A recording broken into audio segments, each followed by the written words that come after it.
The House will please come to order.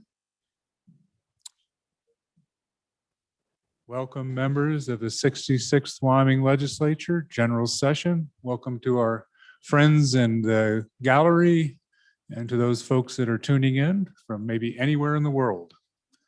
We appreciate you being with us. Chief Clerk, please call the roll.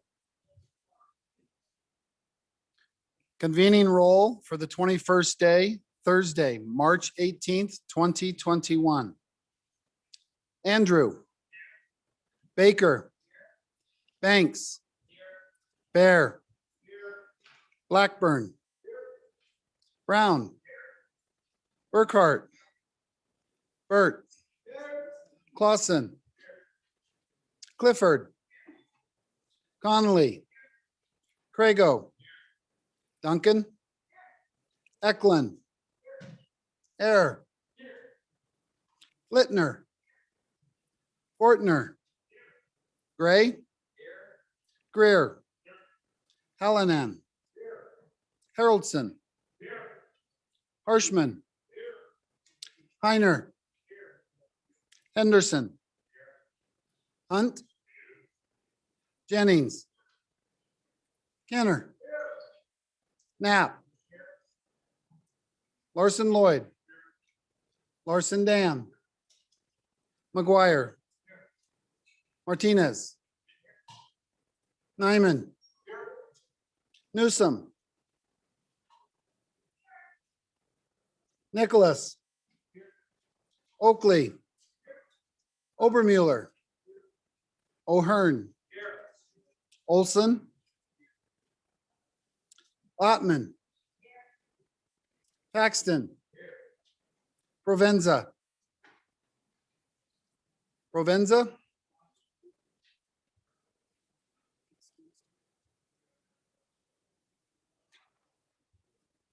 Roscoe. Schwartz. Sherwood. Simpson. Summers. Stith. Stivar. Sweeney. Walters. Washit. Western. Wharf. Williams. Wilson. Winter. Yin. Zwanitzer. Mr. Speaker. We have 58 present, 2 excused. Thank you. Members, will you please join with Pastor Sean for our prayer of the day? We thank you for being with us here, Pastor.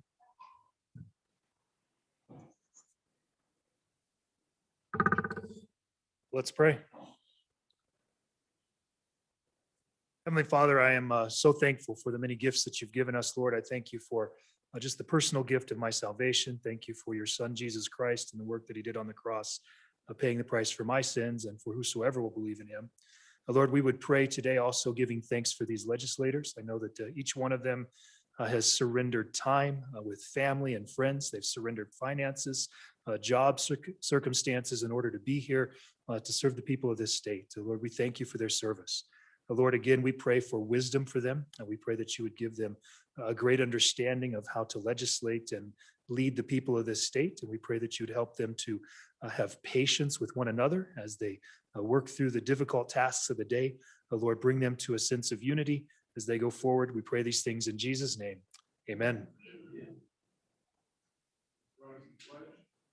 I pledge allegiance to the flag of the United States of America and to the republic for which it stands, one nation, under God, indivisible, with liberty and justice for all.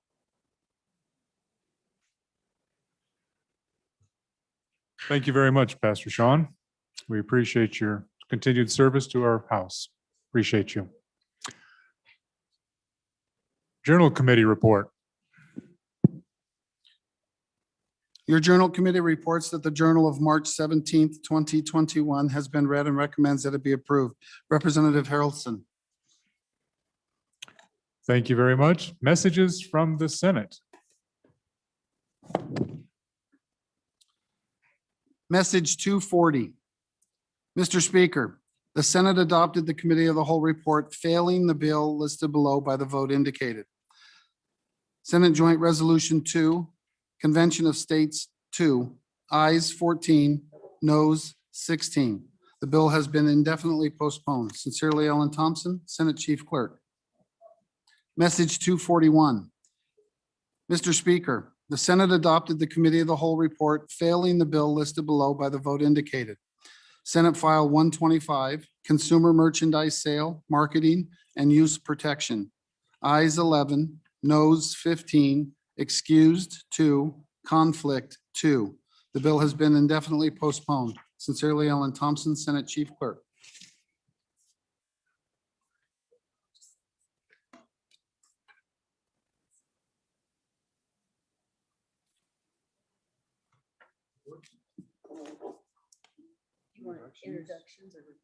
Introductions. All right, we're at that next order of business of Senate files on first reading. Senate File 1. Senate File 1, sponsored by Appropriations, First reading of the bill. General Government Appropriations.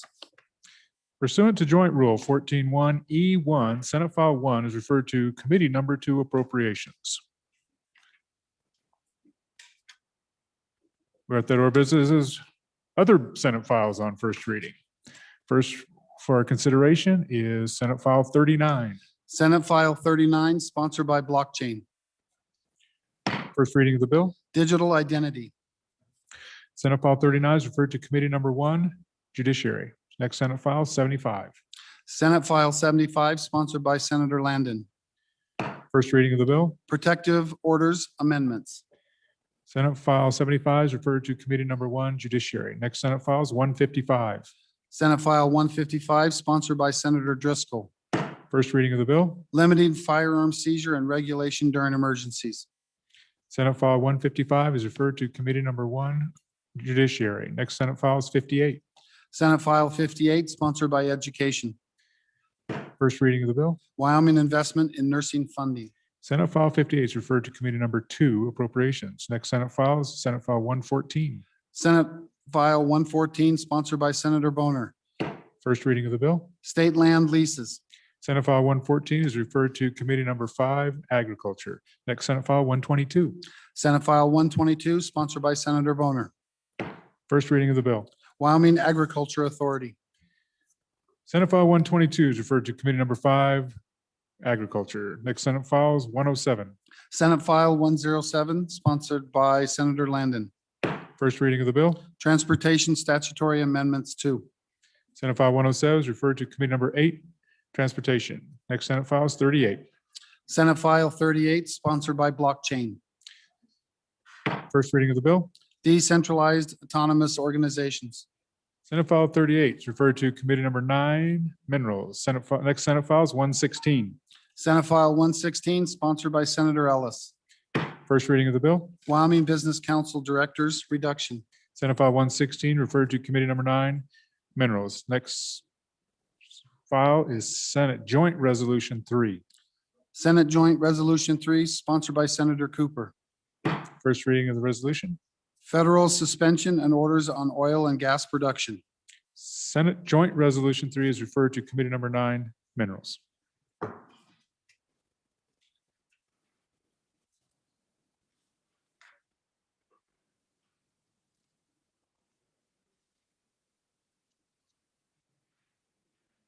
Second reading.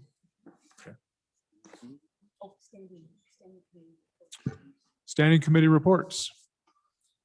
Mr. Speaker, your Committee Number 2 Appropriations, to whom was referred House Bill 254, Transportation Computer System, respectfully report same back to the House with the recommendation that it do pass with the following amendments.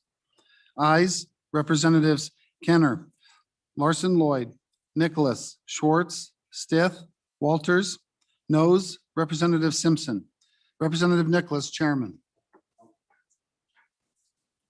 Mr. Speaker, your Committee Number 4 Education, to whom was referred House Bill 231, College Credit Retention, Respectfully report same back to the House with the recommendation that it do pass with the following amendments. Ayes, Representatives Andrew, Brown, Connolly, Harshman, Nyman, Newsom, Obermueller, Paxton, Summers. Representative Paxton, Chairman. Mr. Speaker, your committee number 9, Minerals, Business and Economic Development, to whom was referred House Joint 13, Support of Taiwan, respectfully report same back to the House with the recommendation that it do pass with the following amendments. Ayes, Representatives Bear, Burkhart, Duncan, Air, Gray, Greer, Heiner, Sherwood, Western. Representative Duncan, Vice Chairman.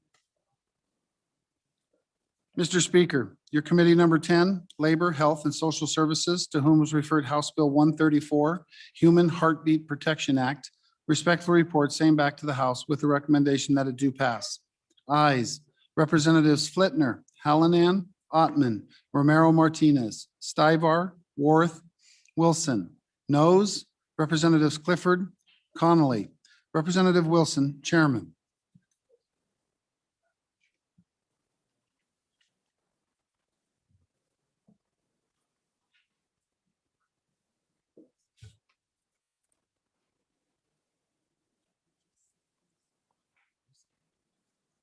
Chairman Nicholas, if you would have a moment, would you come up here for just a moment? We're now at that order of business of bills on second reading. First bill for our consideration is House Bill 115. House Bill 115, sponsored by Representative Paxton, big or trophy game animal minimum hunting age, an act relating to game and fish. House Bill 115, having been read 2 separate times, the question is, shall it be read a third time? Hearing no objection is so ordered.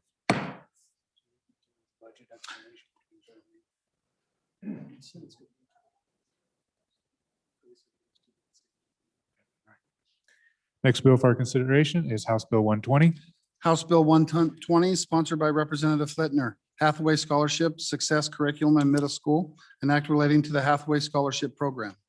House Bill 120, having been read 2 separate times, the question is, shall the bill be read a third time? Hearing no objection is so ordered. Next bill for our consideration is 156, House Bill. House Bill 156, sponsored by Representative Sherwood, 24-hour wine permits, an act relating to alcoholic beverages. We do have an amendment. Chairman Zwanitzer. Thank you, Mr. Speaker. I'm pleased to move second reading amendment number 1 to House Bill 156 and would certainly ask your favorable agreement to the amendment.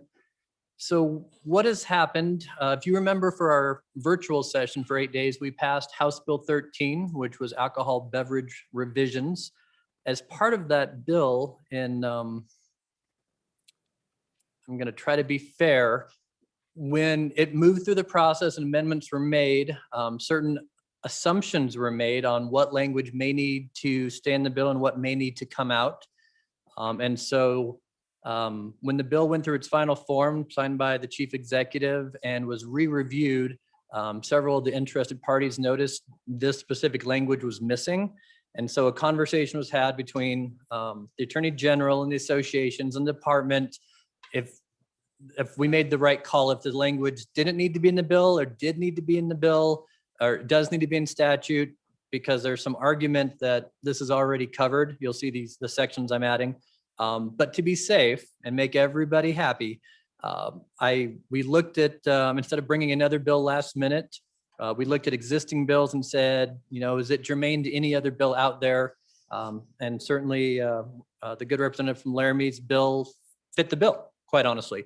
And so I've discussed with her and the chairman that this was going to happen all along, that we would issue what was part of House Bill 13 back into this bill as the bill moved forward to just make all people in the liquor world happy. So I'd be happy to answer any questions, but it really just says you can hold a winery permit and a manufacturer's license concurrently, which some attorneys would argue is already in the law and allowed, and others would say we just want to be safe.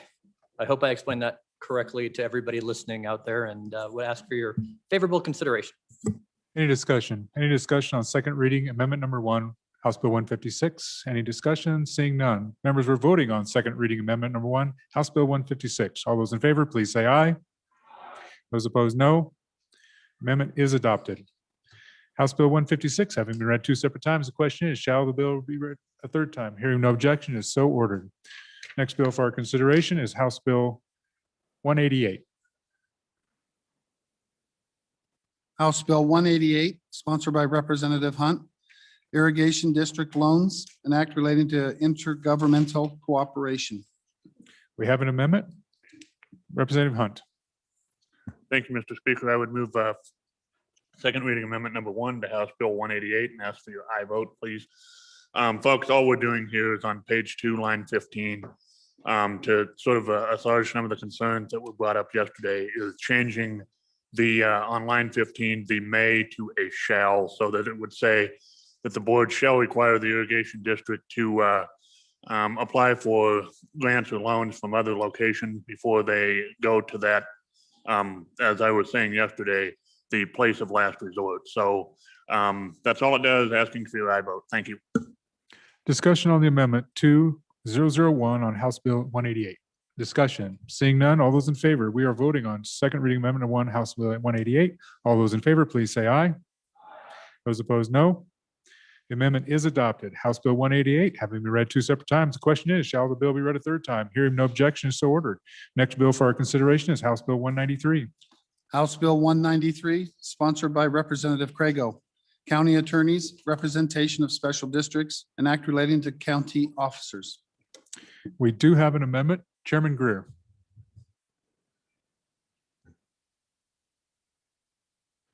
Thank you, Mr. Speaker. I move second reading amendment number 1 to House Bill 193 and ask for your favorable consideration. Just approved like 5 minutes ago, Mr. Speaker. This is, I didn't think I'd get it in. So speed of light, speed of technology. Yesterday, we had this discussion about our county attorneys being able to do work and making it crystal clear they're able to do work for special districts. I expressed a concern regarding maybe letting them have, I would say, the luxury to say no is probably what I was getting to with it. So what this amendment does is it allows, it says unless not authorized by applicable law or upon approval of the applicable board or boards of county commissioners. And then it goes on down further and says, and then also at the county attorney's discretion. So that kind of solves the questions or the problems I had with the new country lawyer and I were discussing this language or boards of county commissioners. And you'd say, well, where does that come in? Actually, this is conforming with our existing law in terms of there is the ability for counties to go together and have one county commissioner, even though it doesn't happen. This language is just conforming in that vein. So I would ask for your aye vote. Thank you. Members for the first time, Representative Gray. Thank you, Mr. Speaker. In light of this decision, I like the bill, but I do have some issues with the amendment because I guess the question is now is all the advice that the county attorneys would want to give, is that going to be vetted by the county commissioners at a level where anything they don't want to be said is going to be rejected and it's going to be filtered anyway, so that it might affect the county attorney's advice. It's only going to be advice either that the county attorneys want to be told. I mean, I prefer the original language at the amendment. And I think actually this could raise some ethical questions, which is that if it's being vetted by the county attorneys, by the county commissioners, is it just going to be the advice that they like, or is the county attorney going to filter to make it more in line with advice that they may like? I think there's some problems with this amendment, but I think I'm going to urge a no. Thank you. On the amendment, Representative Larson Lloyd, first time. Thank you, Mr. Chairman. So if the presenter could help me understand the way I read that, is there'd be a discussion between the commissioners and the county attorney on what boards he could represent or not, and it would not be a case-by-case basis. If he could clarify that up, trying to. Who's out there? Any other members? Any other members, first time? Representative Crago, for your first time. Thank you, Mr. Speaker. On and in favor of the amendment. To address one of the questions brought previously, the way I would envision this happening is you would actually go to the county attorney would, upon a request from a special district, would then go to the commissioners and say, I've had a request to be counsel for such and such district. You wouldn't get into the issues. You would just ask for permission acceptance of the appointment essentially to act as counsel for that particular district. Thank you, Mr. Speaker. On. Any other member, first time, Chairman Zwanitzer. Thanks, Mr. Speaker. Just a question then, because it does seem weird that if your county attorney says, yes, I'll represent you, then your Board of County Commissioners can come back and say, 3 of the 5 of us say, no, you shouldn't. And then you have elected officials disagreeing with elected officials. And so if somebody could just walk me through, I mean, you have one elected county, all in 2 counties. I'm trying to think, if your county attorney is elected in every county besides the 2 that have district attorneys. And so what happens when your county attorney, who's an elected official, says, yeah, we're going to do it. And then 3 of your 5 county commissioners say, no, you're not. And then, 2 years later, they say, well, oh yeah, we switched one person out. Well, now you are. Just consistency, it kind of worries me. So if someone could give me a little more on how they might envision this working and what happens when, you have a contract and you've been doing it and a new county commissioner says, I don't like this anymore. That just goes away until 3 of your 5 county commissioners or 2 of your 3 in one county say, yeah, we're good with it again. It does seem awkward. Thank you. Representative Williams, first time. Thank you, Mr. Speaker. On and against the amendment and against the bill, we heard from the Prosecutors Association that the majority of them oppose this bill. I think the amendment kind of complicates things, as mentioned by the good representative from Oil City. And frankly, I think if special districts can't afford representation on their own, maybe they shouldn't exist. Thank you, Mr. Speaker. Any other member for their first time? Members for their first time. Representative Martinez. Thank you, Mr. Speaker. I think the bill is going in the right direction. I think what I hear is, I would say I'm undecided at this point, but it looks like the bill is a good idea. And it seems like the amendment might be a little bit quirky, but I understand the problem. But if we need to push this forward for one more amendment, let's do that. And if not, I'll let the body decide. Still confused. Thank you, Mr. Speaker. Thank you. Any other member for their first time? We are on first time. Representative Knapp. On and against the amendment and against the bill. I think it's been mentioned before, we do need to remember that county attorneys are elected officials. And I don't know if anybody here has worked with county attorneys before, but as a commissioner in my previous life, I've worked with 3 very independent, which they should be. And when they do give advice to those groups that would need it, they make it very clear that they're giving advice. They're not giving an official legal support or representing them. So I think that being elected officials themselves, they can determine what advice they can give and what they can't. I doubt any of them would want to represent an improvement in service district. Thank you. Thank you. Any other member for their first time? First time. Any other member for first time? Second time. Second time. Representative Gray. Thank you, Mr. Speaker. I'm really, this amendment, I'm just confused about how this is going to work because, and I have more questions after the bringer of the bill, which I think the bill in light of the decision is good. I thought the original language was good. But, and I understand the last speaker, some are strong-headed, but some might not be. So what happens if the county commissioners ask, what are you going to tell them? Why?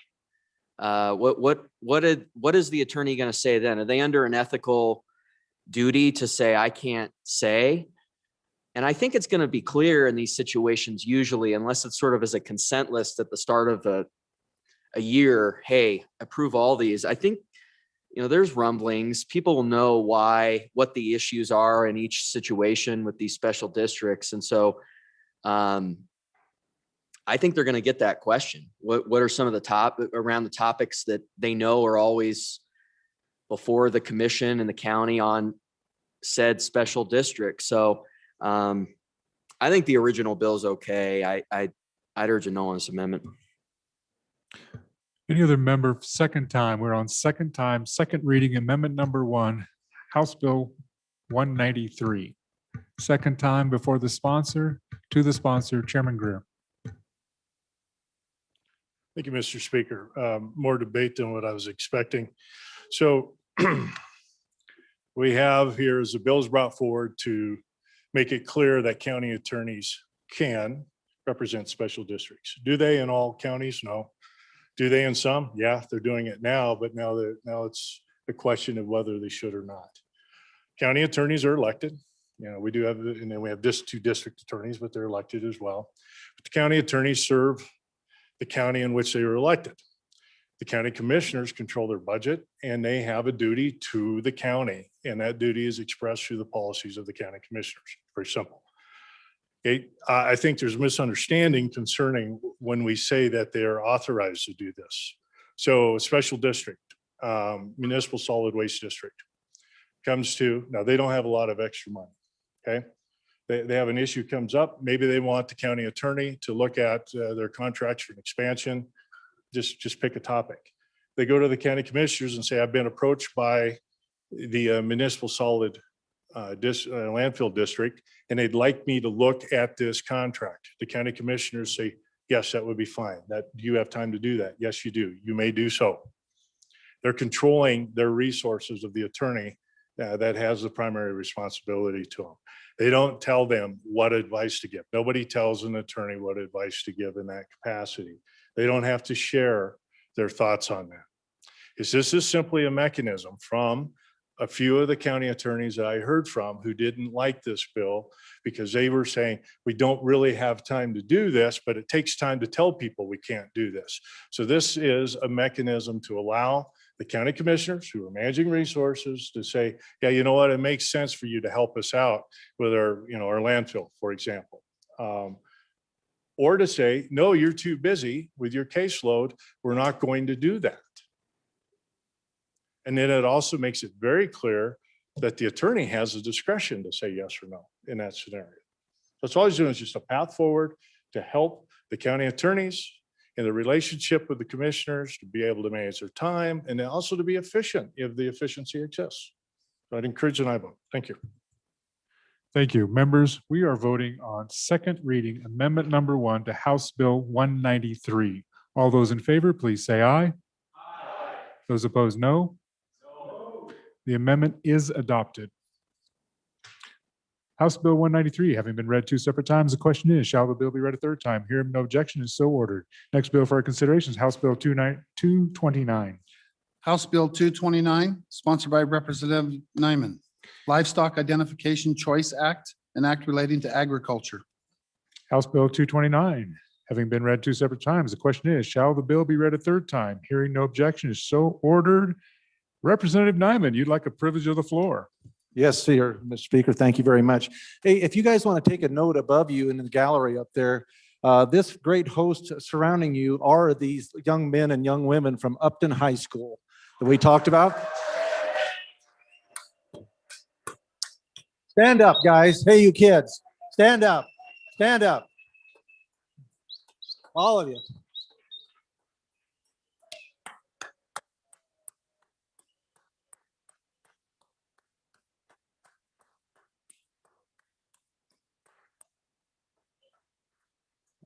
I'd also like to recognize their superintendent is Mr. Clark Coberly up there in the back of the gallery.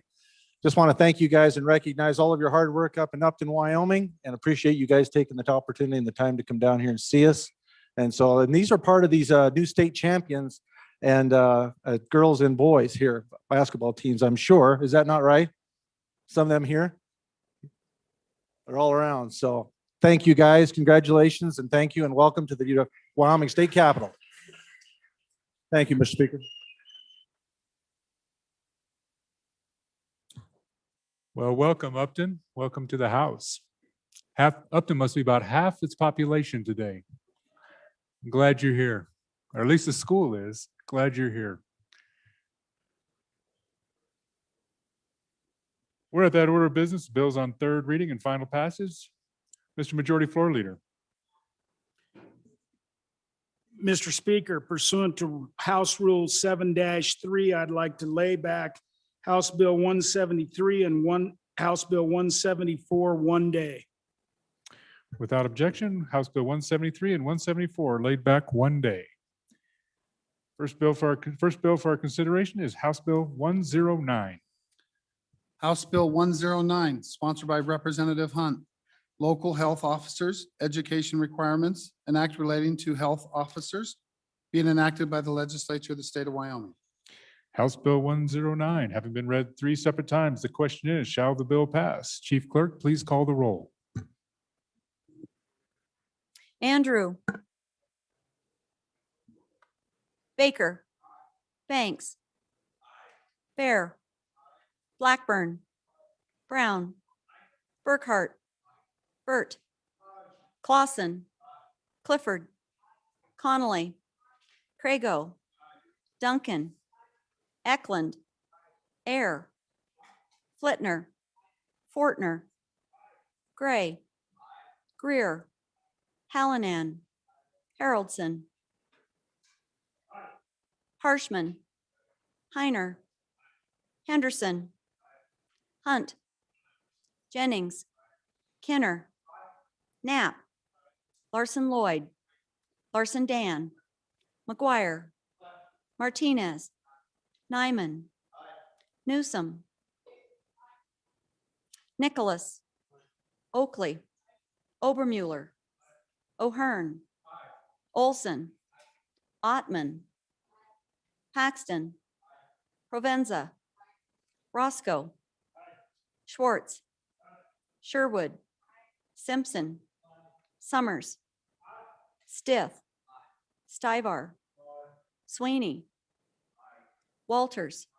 Washit. Western. Wharf. Williams. Wilson. Winter. Yin.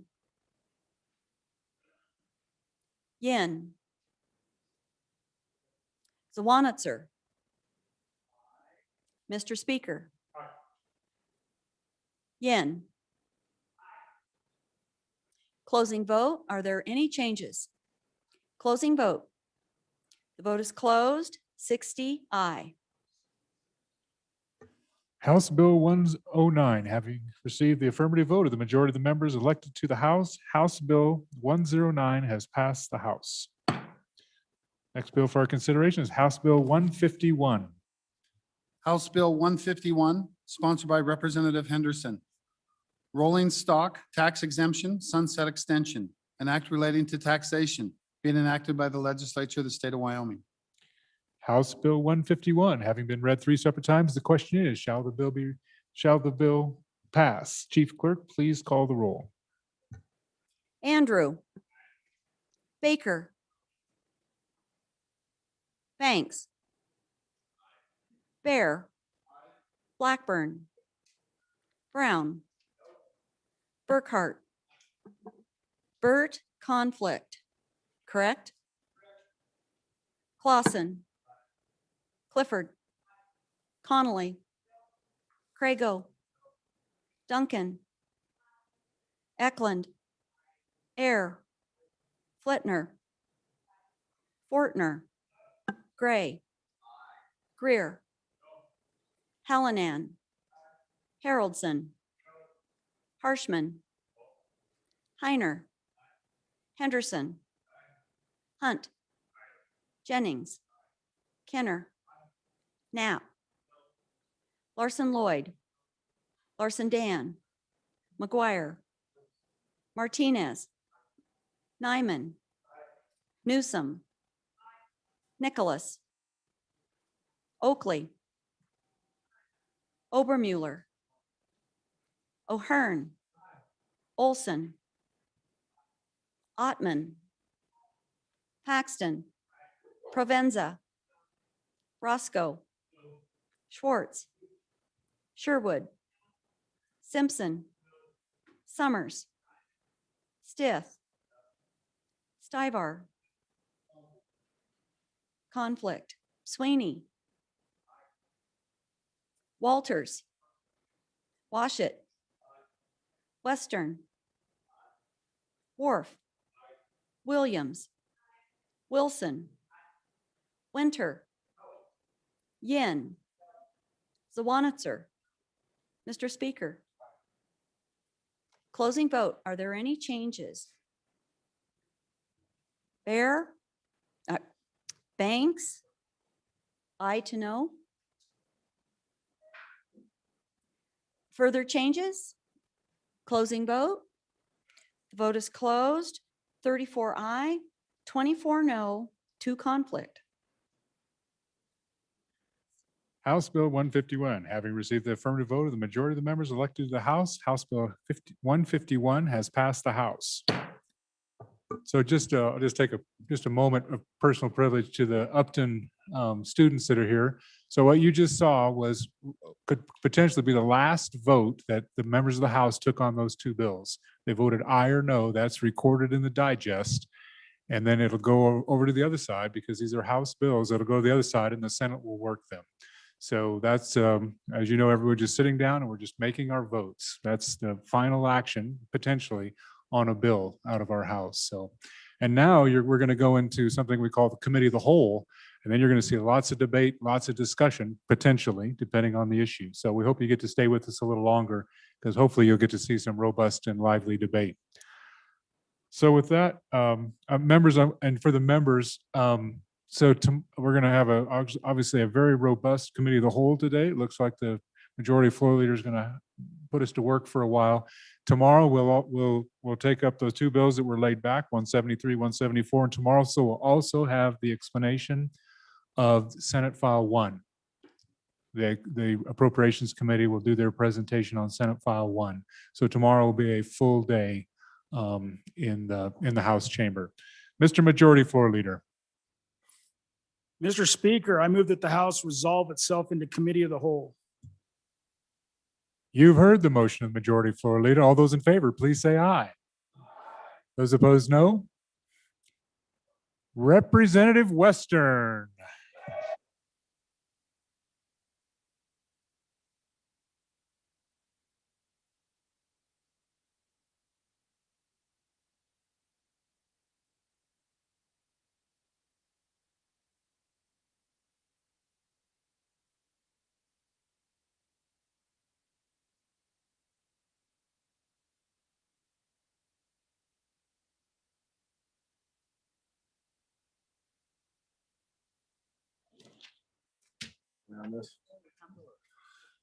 All right, committee of the whole will come to order.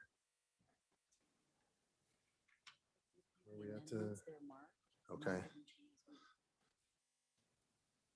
The first bill for our consideration is House Bill 236. The reading clerk will read the bill. House Bill 236, sponsored by Representative Washit, firearms transactions, financial discrimination, an act relating to banks. Mr. Speaker, your committee number 1 Judiciary, to whom was referred House Bill 236, firearms transactions, financial discrimination, respectfully report same back to the House with a recommendation that it do pass with the following amendments. Ayes, Representatives Craigo, Larson Dan, Oakley, Olson, Provenza, Rodriguez Williams, Washit. Noes, Representatives Yin and Zawannitzer. Representative Olson, Chairman. Chairman Olson. Yeah. Thank you, Mr. Chairman. I move that when the Committee of the Whole rises to report that it do so with the recommendation that House Bill 236 do pass, and I further move the adoption of Standing Committee Amendment number 1. I'll explain the Standing Committee Amendment, and then I'll turn over the bill to the good sponsor, the former chief from the center of the state. Standing Committee Amendment, it's a good little amendment. All this is an increase on the financial penalty for a bank that fails to comply with the provisions of the bill, which the bringer will explain. But in essence, it means that if you're in the firearm industry and the bank refuses to transact with you, which is the point of the bill, then you can be subject to a penalty. It was $10,000. We thought for an institution that probably has a pretty decent bank account, that wasn't enough. So we upped it to 20,000. That's all that does.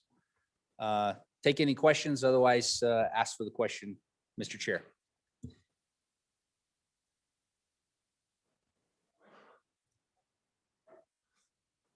Question being called. You've heard the standing committee motion. All those in favor, say aye. All those against, say no. That motion has been adopted. We are back on the bill. Chairman Thank you. Nelson. Thank you, Mr. Chairman, and I'll turn over the explanation of the bill to the good former chief from the center of the state. Morning, Mr. Chairman. Representative Washit. Members, I bring you House Bill 236. This bill provides definitions for firearms entities, financial institutions, and pertinent discrimination. It provides that a financial institution may not discriminate solely because an entity is engaged in the lawful commerce of arms or firearms accessories. It allows financial industries to lawfully refuse services for legitimate business reasons or directives of a regulator. It provides for a civil remedy in verifiable cases of discrimination. In addition, it provides for the attorney of our state with discretionary authority to also file an action if a violation occurs, and she may seek a declaratory judgment, injunction, or restraining order, imposition of a fine, attorney fees, and investigative litigation costs, and she will submit the case facts to the governor with a request to terminate business relationships with that financial institution. That's what the bill does. So our first question is always, why? Why is this legislation needed? Well, there are three reasons. Number one, we cherish our Second Amendment rights and our rights contained in Article 1, Section 24 of the Wyoming State Constitution. Second, the firearms industry is large and growing in our state. You may recall that in an effort to diversify our economy, Wyoming has been successful in bringing several large firearms companies to our state from states where policies were averse to firearms. Here, they have hired Wyoming people and found a home. The CEOs from several of these companies were among the many witnesses who testified in committee and writing or providing written support for this bill. How important is this industry to Wyoming? A few facts. Compared to other states, we now rank number one for growth and economic output from the firearms industry. Number one. We are number three among the states in total jobs per capita stemming from the firearms industry. We are number four in job growth resulting from this industry. In other words, the firearms industry is a growing sector of significance and value in Wyoming. The third reason for this bill. These threats of financial discrimination are not speculative. They're happening in our state now. In committee, we heard from not one, but two businesses in the northwest part of our state who have already experienced this type of discrimination. One of those businesses was put out of business. In committee, we made note that this discrimination is not from our Wyoming banks, but rather it emanates from corporate institutions beyond our borders, bringing pressure on our local businesses. We heard again and again how wonderful our local banks are to work with and deal with, but decisions are being made in places distant that are having an impact on our firearms industry here in Wyoming. Our past national executive attempted to institute a rule that would have prohibited this type of discrimination. The Office of the Comptroller of the Currency promulgated that rule, but with the incoming administration, all progress ceased. House Bill 236 helps to restore balance and fairness when it comes to accessing financial services for the firearms industry.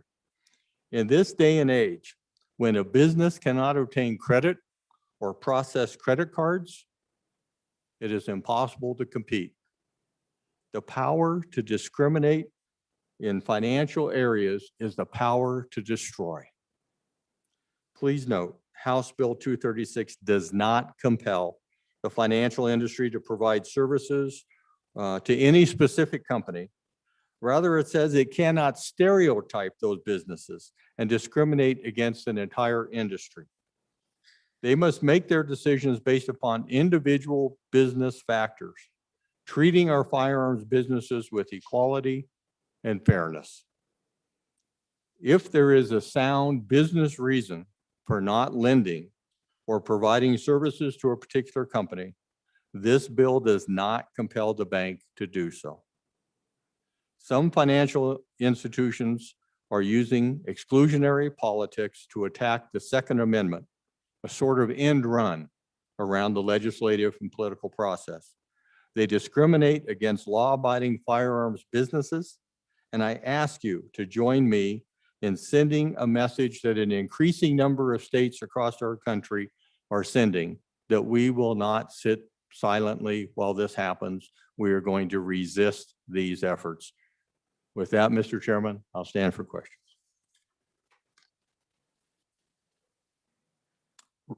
Vice Chair Duncan. Thank you, Mr. Chairman. For those newer members who haven't been privy to the history of our Speedy Bank's Special Depository Institute institutions, those were started because of 2-3 administrations previously, exactly similar to what the previous speaker was talking about, or bringer of the bill was talking about. That these high-risk industries were having difficulties with their finances. All of a sudden, they were considered high risk. They'd come in, pawn shops, firearms, different industries like this, Bitcoin, different kinds of things. They would come in one day and they couldn't make payroll. All of a sudden, all their funds were seized. Their bank accounts were closed because they were deemed high risk. So that's where our Speedy Banks stepped in, and we had a group of people come into our state and help us create laws and this new type of depository institute that we now have 2, I believe, in our state. And that's where this came from. That's where this started. And it started with firearms industry was a big proponent of this as well. So I support this in terms of that's where this originated, because you don't know, based on an administration's ideas from one way to the next, your insecurity of your business practice, just based on the whims of what an administration deems as unsafe, or whether it's secure or not secure. So being able to meet your payroll, whether you're just going to work and just selling firearms, or you're making bullets, or whatever your practice is, all of a sudden you can't pay your people. So on and for Speedy Banks and freedom. Chairman Swanser. Thanks, Mr. Chairman. And I love freedom and I like guns. And I know where this bill's going, but I do think it's appropriate to talk about, some issues with the bill. And if this bill does go all the way and is ever actually used, which I doubt it ever will be, they're going to come say, hey, what were the legislative findings and legislative intent when they were thinking when they passed this? So let me just give you the other side of the coin here. This is a bill that has not been enacted in any other state yet. Right? Wyoming, apparently they say there might be 13 to 15 states trying it this year, but we may be the first. And let me remind you that the state of Wyoming cannot regulate interstate commerce, right? We can't regulate interstate banks or payment processors or national banking corporations. If so, trust me, I would not have credit cards at 24%. So really what the bill does, let me just give you, I'll make it quick. It's on page 5 and it's in Romanet B. So you can go through the rest of the bill. It doesn't really do much. But it's in subsection B from lines 14 to 21. And so basically it says the section doesn't apply if you have a legitimate business reason, right? And then it further says a legitimate business reason just doesn't include a policy of refusing to provide financial services or otherwise discriminating.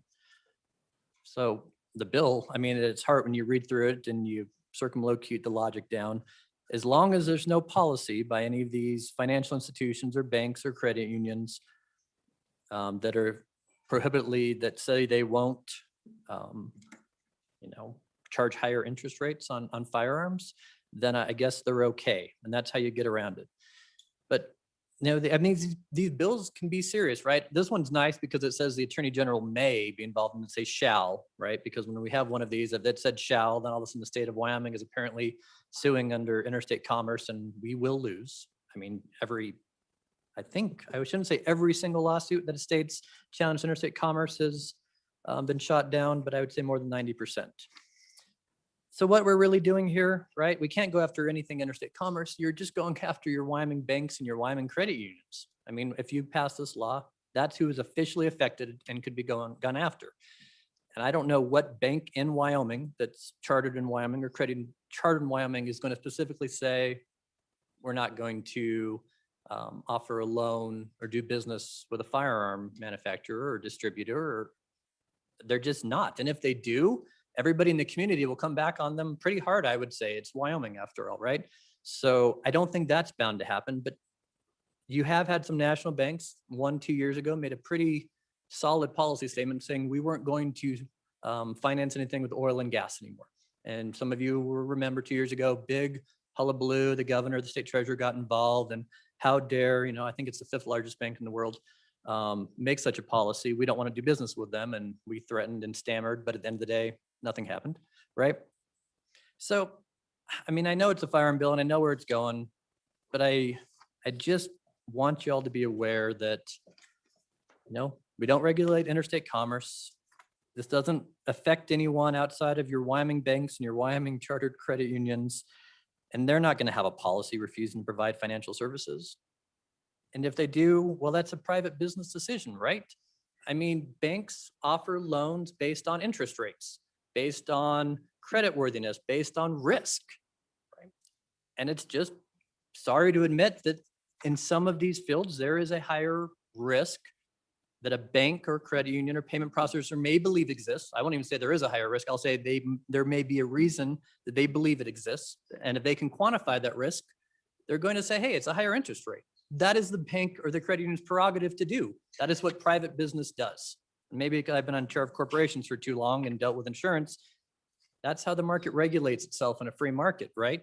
You assign risk and you assign a cost to that risk. So what we're doing is saying, well, we're saying an international or national bank or payment processor can't do that when it comes to firearms or firearm parts, which I guess is a policy statement we can make. It's just not enforceable. And it's really, really not enforceable when we say the Attorney General may. And so what we're really doing when you get down to it is saying we don't want any of our Wyoming banks or credit unions to have a policy that says they're going to refuse service when it comes to firearms, which I guess we could probably just have a bill to say, hey, do that instead of be the first in the nation to put forth what I would say is a special interest group that I like and I appreciate, but it really is coming from one group that's starting to push us across the country, and we can be first, I suppose. I just don't think we need to be.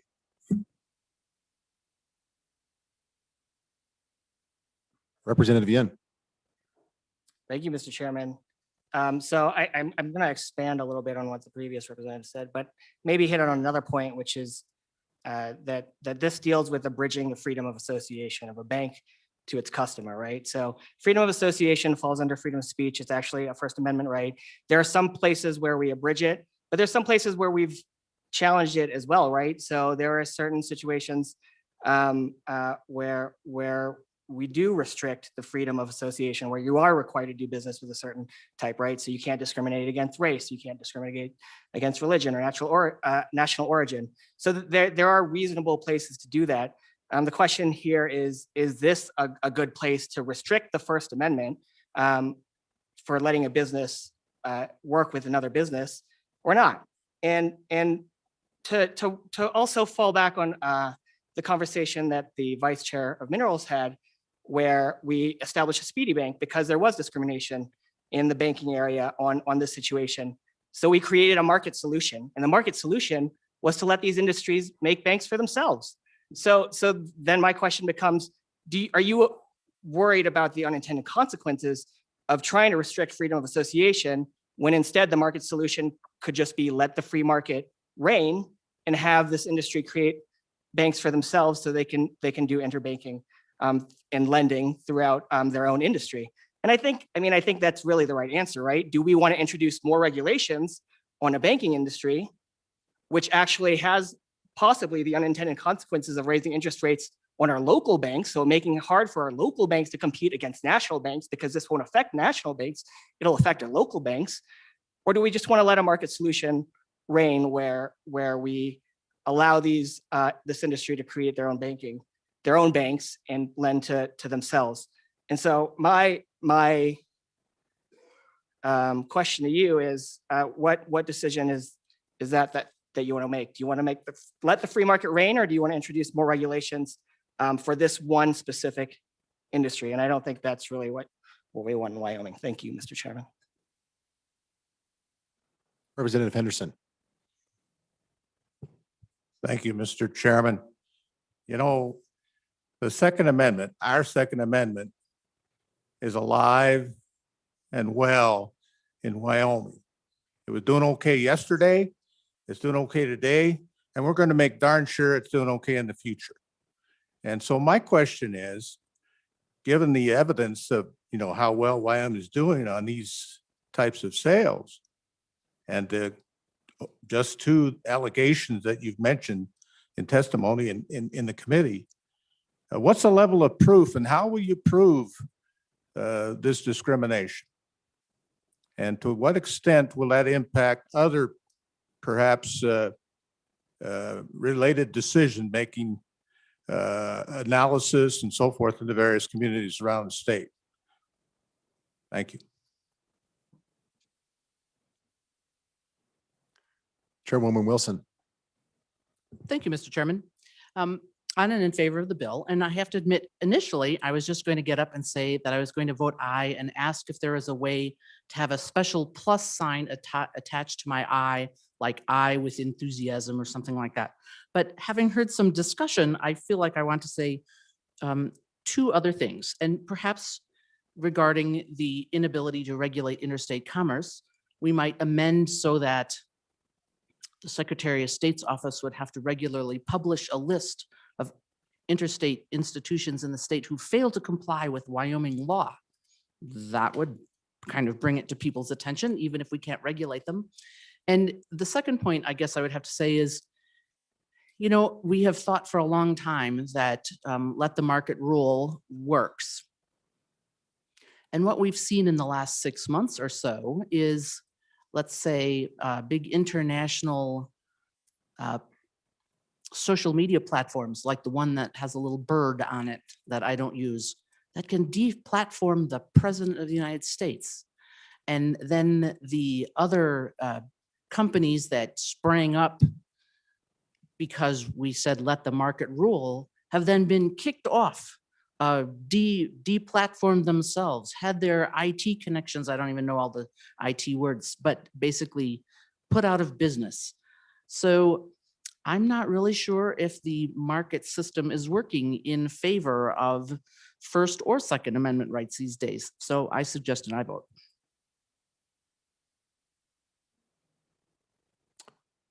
Representative Williams. Thank you, Mr. Speaker. On and in favor of the bill. And I appreciate the comments made by the good representative from District 7. We heard some excellent testimony in committee from several firearm manufacturers and folks that work in the industry of really detailed discrimination. And I happen to follow up with some of my constituents who work in the industry as well. And they provided some well-documented evidence that this is happening. I value their work. I value the industry. I don't want to lose them to another state. The issue is real, and on and in favor of this bill. Representative Jennings. Thank you, Mr. Chairman. So you'll see my name on this one. And I think that in this industry, sometimes optics are very important. Optics. So I think it's important for us to stand behind this industry. This is an industry that we all, and so the optic of this is that this body is going to stand firmly behind this industry. We wanted them to come. We want those jobs. These are good people that we brought, that have come into this state, and they need to see that we're standing firmly behind them. On.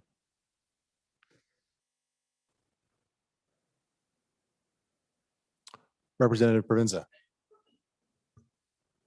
Thank you, Mr. Chairman. I voted for this bill in favor in committee, and I mentioned that I had some serious concerns about potential constitutionality, maybe combating with Supreme Court rulings in terms of other groups that are other cases in which businesses could discriminate against individuals or people. And so wondering if that's how we can take care of that. I don't know that we can. I also am concerned that this also opens up a possibility for a slippery slope of what about other risky businesses that are also being turned down by banks. We see that CBD or vaping companies not able to get these. So are they going to come asking for the same protections as well? And I think one question you might need to ask yourself is if you're comfortable with that and what these other risky industries are, such as alcohol, gambling, cannabis. I mean, I think that's a warranted conversation to have as well. So thank you.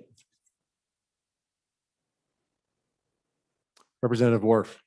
Mr. Chairman, thank you. I rise in support of this bill and urge the body's support. I do believe the Second Amendment is under attack. You look at the current administration and some of the things that are going on. Without a doubt, the Second Amendment is under attack. And we can debate. That's the purpose of this body, is to debate and decide whether or not we want to weigh in on international banks and how they operate in this state.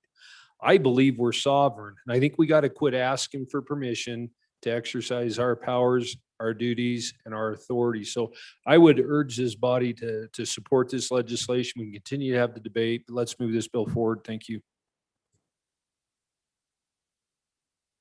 Anyone else? Back to the sponsor, Representative Washit. Thank you, Mr. Chairman. Just to respond to some of the comments that were made. You know, the Second Amendment is alive and well. But say that to that poor businessman from the northwest part of our state who had his wealth impounded by one of these companies while they did an investigation as to whether or not he was high risk. And they held his money so long, he went out of business. Lost his place right there on Main Street. So this is real. I think one thing that you know, I'm not going to try and argue freedom of association under the First Amendment, because I try and stay in my lane, and not being a constitutional scholar, I'm not going to go there. But I can tell you that constitutional rights are not absolute. You know, we don't yell fire in a crowded movie theater and those sorts of things. And so freedom of association might apply, but it's not absolute. And I think there's a component of this bill that kind of got glossed over that maybe I should have spent more time on when I was introducing it. And that is on page 8, the end of the bill. It says that the Attorney General shall submit the name of any financial institution that has violated this article to the governor and request that the state terminate any business relationship with the financial institution. You know, whether or not small businessman in little Wyoming town goes out of business probably doesn't matter to some of these financial institutions. Whether the state of Wyoming chooses to put our money in their bank might be more significant. And so with or without First Amendment litigation, we're going to have that discretionary power. If the attorney that represents this state finds, doesn't say that we have to have won the case in court, but if the attorney that represents our state finds that a company has violated this article, shall submit that name of that business to the governor, and the governor can make discretionary choices about where we have our money, which banks we want to do business with. I think it's an important protection for the Second Amendment, and I encourage you to vote aye. Representative Yin. Thank you, Mr. Chairman. This will be my last time, but I just want to reiterate, look, I get it. It's an issue that the representative is trying to solve. There's the perception that there's a problem. I don't think this is the solution to that problem. And I don't think we should vote just because we want to solve the problem if it's a bad solution. And I think there are much better solutions. And I think we've got a lot of bright minds in this room that can come up with good solutions. But I think this one will not work and will end up in a court case. So on and against. Thank you, Mr. Chairman. Representative Washit. There you go, bring us home. Not much more to add, but I will say that these banks are not like a shoe store, right? They're federally insured, they're highly regulated. State of Wyoming puts a bunch of money into some of these institutions. And I think it is time in this area, because the Second Amendment is so near and the firearms industry is so important to the people here in Wyoming, that we be a leader and pass this bill. Please vote aye on House Bill 236. Chairman's answer. Thanks, Mr. Chairman. I just want to make sure you know what you're doing here, right? And so just the one correction I want to make, the governor doesn't make decisions on who we do business with. I think you mean the Board of Deposits, which is separate. So here's what the bill's going to do, right? Because it's not like there's one bank in Wyoming. You can shop around. You have freedom to go shop and figure out which bank you want to do business with, which credit union, right? A certain company, and I think the association that deals with banks sent you all an email describing the issue that came up. But what the bill is going to do, and this I guess is my opinion, but I assume there's no other reason for it, is now you're going to go basically bank shop on who to attack, right? The next gun company in Wyoming is saying, hey, we're going to have a law. And we know that this national bank has had a history of being discriminatory. So we're going to go ahead and ask for a loan from that bank and whoever they deal with payment processing, right? Because that's really where this comes up. It's not even the bank. It's all the bank's regulations that they have to deal with. And if one of their components says you need a higher interest rate on that because it's risky enterprise, the bank has to incorporate that in their rates. So you're going to find whichever bank, whichever payment processor you don't like, and you're going to officially ask for a loan and see if you will get denied or a higher interest rate. You shop around for 3 interest rates. This bank says, hey, we think you're a risky category. We're going to throw a higher interest rate on your loan. What are you going to do? You're going to run to the state and say, oh, they're violating, the law. Attorney General, go after them. I mean, it's a sick'em bill. And that's fine. I mean, it's going to pass out here. I'll probably vote aye because whatever rating association will be upset at me if I don't. But make sure you understand what you're doing here, right? You're interfering with interstate commerce, and you're basically allowing the Attorney General of Wyoming to be an attack dog in interstate commerce, and it's going to end badly. It just is.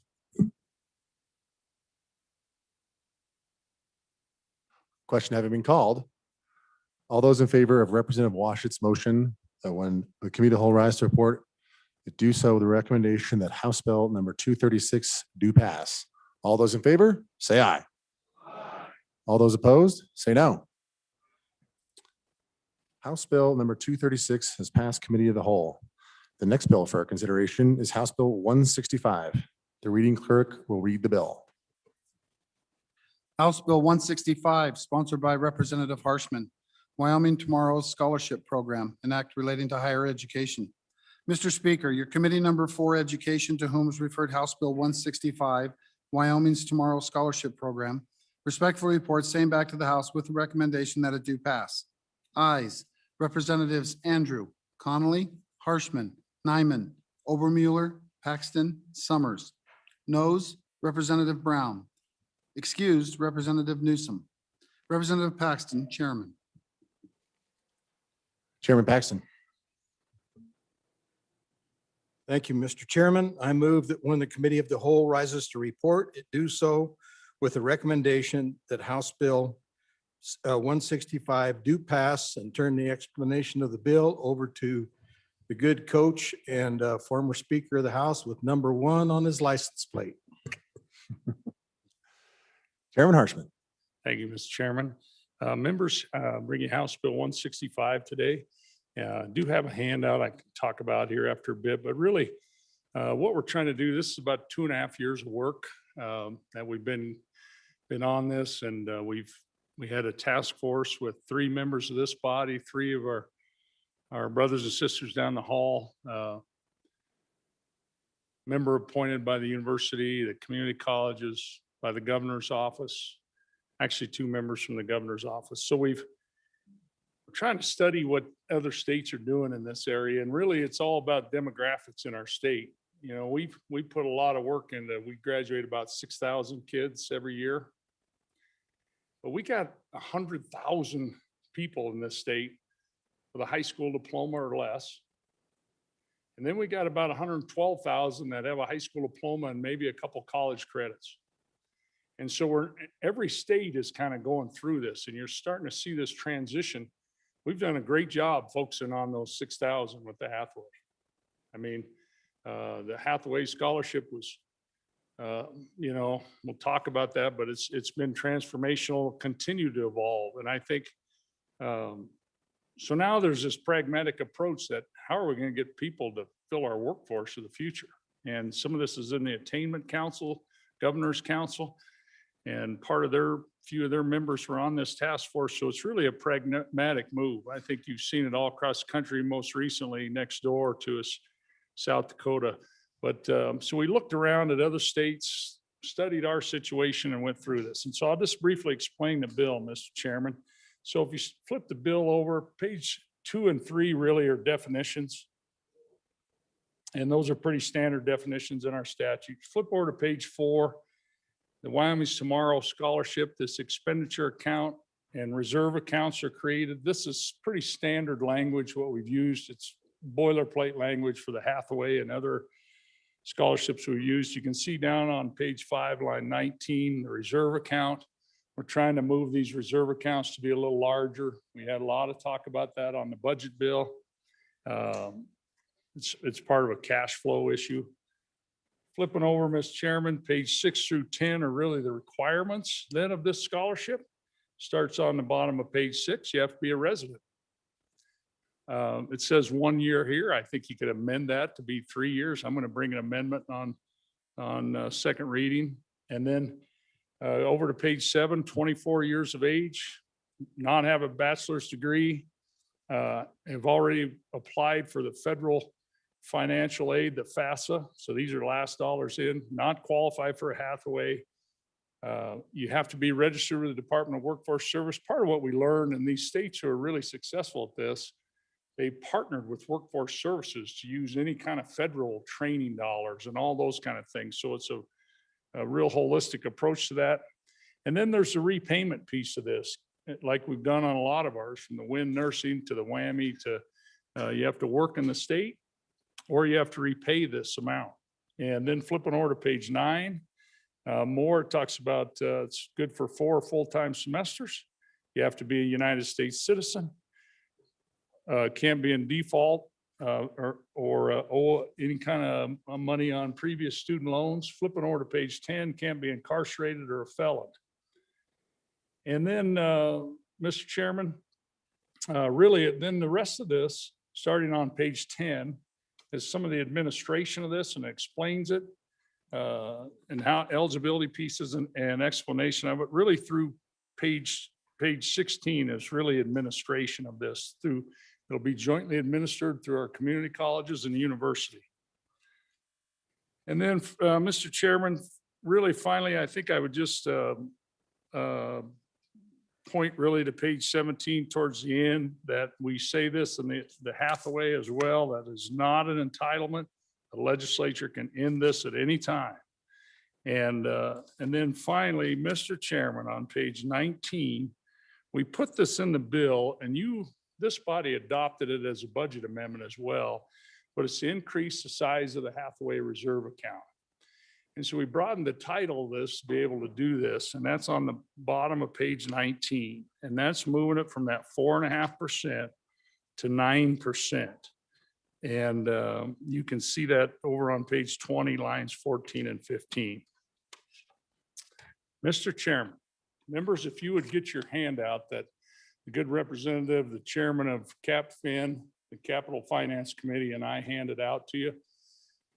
It's a 2-pager, and I apologize, and you new members, this should have a little, my initials should be SMH and then HD 37. So it should have my initials on there and my house number, and I just failed to do that. So my apologies. It's a 4-page handout. First page, you can see I circled up 650 million. That's on the treasurer's website right now. The market value of the Hathaway Scholarship, January 1st, 650 million. So the parts I circled are at the end of the fiscal year, 6 months ago. So you can see the growth in it.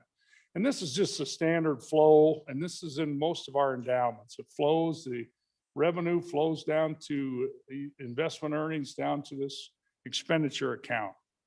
But I think the thing about the Hathaway that you need to understand, and there's a little history, there's always more to the story on all this, but you can see where I circled up and put 1, 2, and 3.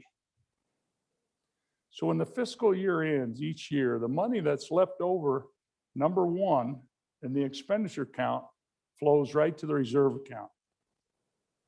And then if it hits that 4.5% cap, which is currently 26 million, it dumps right in the next day into the corpus.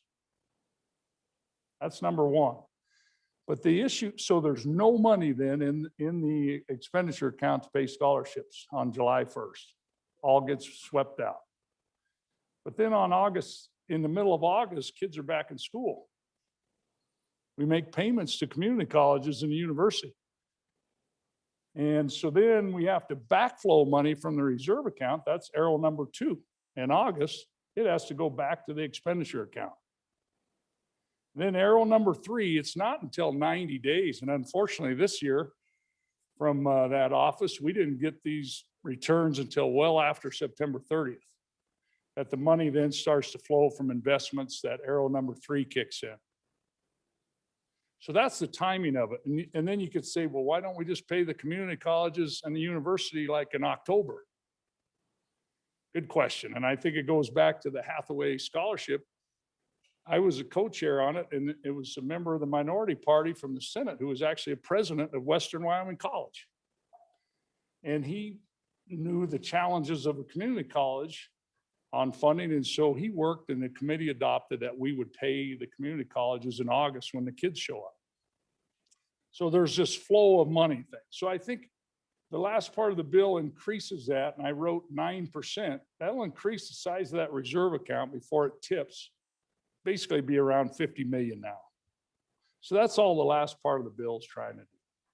So I hope I could explain that. And I know my last attempt at this deal with holding up all these fingers, it didn't go so well. But pictures worth 1,000 words. So I hope, and I'm looking for like feedback. So if I get a little head nod, then I'm going to keep moving on, or I could keep drilling on this. Okay, so I think that's it. Then if you just flip to the back of the second page, this is a little history of the Hathaway Scholarship. So just look on the left where I circled at 2009. That was kind of the last deposit. It's a couple of years of deposits to fill it up. Our goal is to put it right at 400 million. These were all school foundation dollars. The ones we fought about all day yesterday. There was over $2 billion in school foundation dollars used to fund Capcom, the higher education endowment, the Hathaway endowment back in the day. Anyway, you can see how that's growing. There's not been another deposit by the legislature. These are all tips.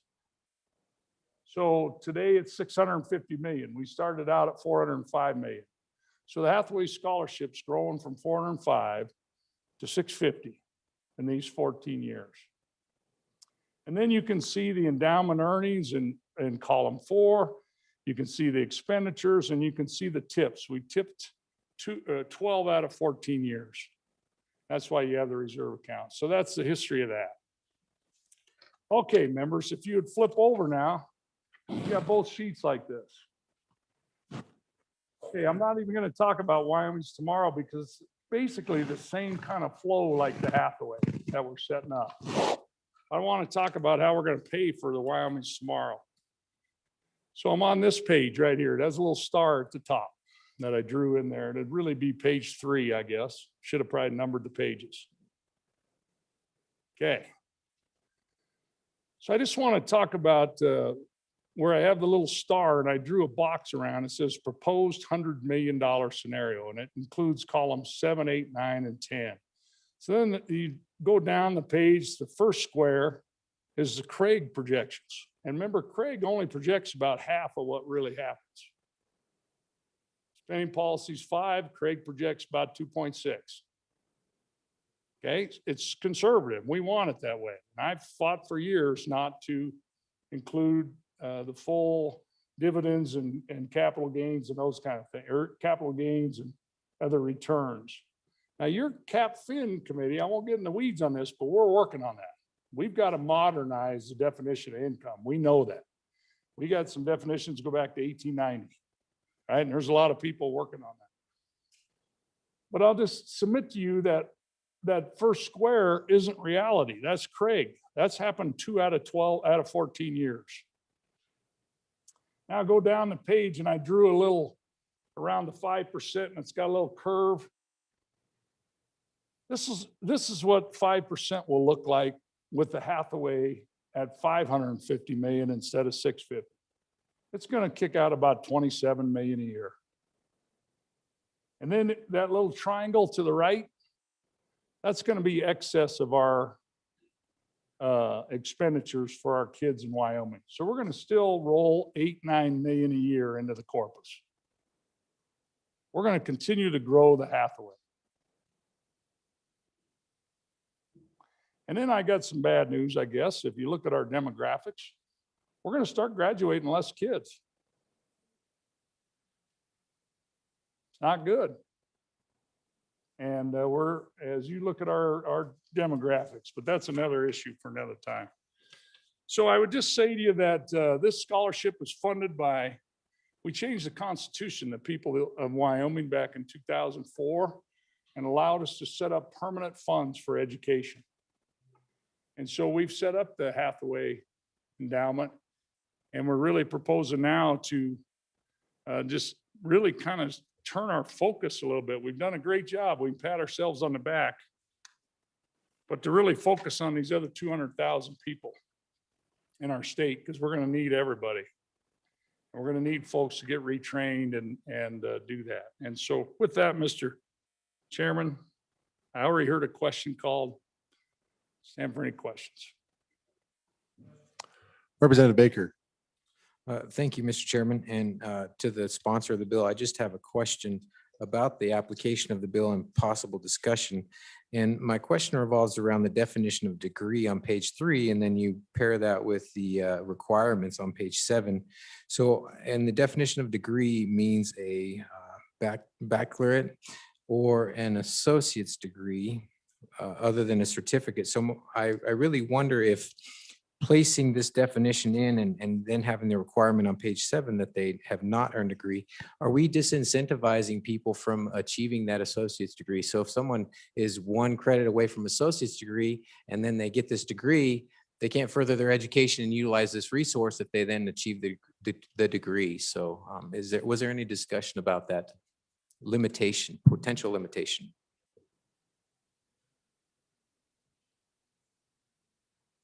Chairman Harshman. Thanks, Mr. Chairman. Great question, Mr. Chairman. I'm glad you asked that. And I actually have a second reading amendment to just put baccalaureate in front of that word to make it crystal clear on page 7, I think was your question. So there's no confusion on that. So we don't disincentivize.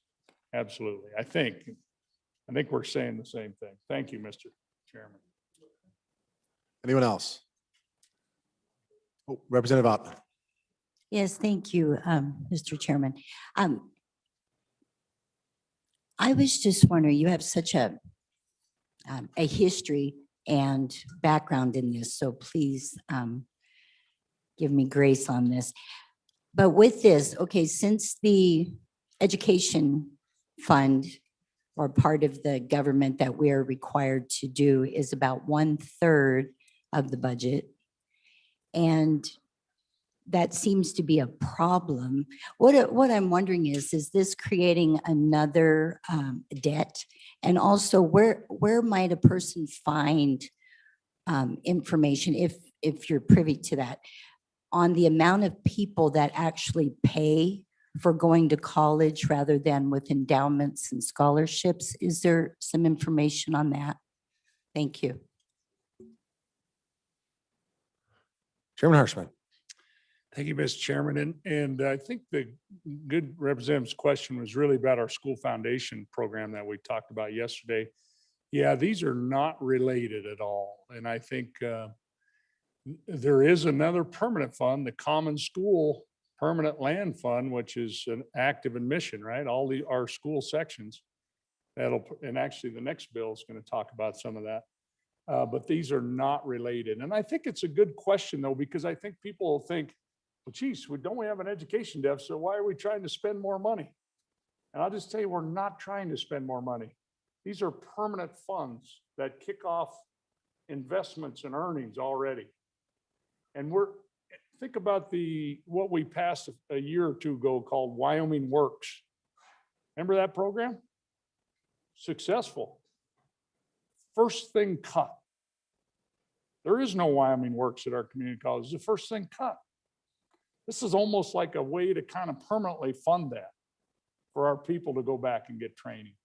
And we're going to continually face these challenges. I remember as a kid in Midwest, 1973, free courses at Casper College. You could leave the oil patch and go take a course and get a certificate in coal mining technology.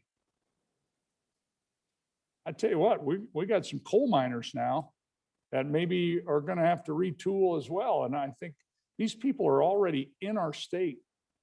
They're our residents, and we want to keep moving this state forward. So it's not related to any of that school foundation piece. And as far as the number of people paying, this is the Hathaway's a merit scholarship, different deal. Pays about 30% of your cost of attendance at the university. There are other scholarships, I think, like for the super kids at the very top, I think.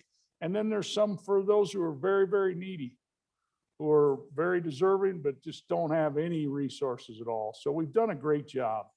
But I think this group in the middle, this mom, 65% of these 100,000s that I've talked about, the two groups, 100,000, 2/3 of them are women. And so we got to keep moving forward. So thank you, Mr. Chairman. Madam Minority Floor Leader. Thank you, Mr. Chairman. Quick privilege of the floor. So moved. Proceed. Thank you. Friends, up here in the gallery, I'd like to introduce former legislator Stan Blake, who is back in the chamber. And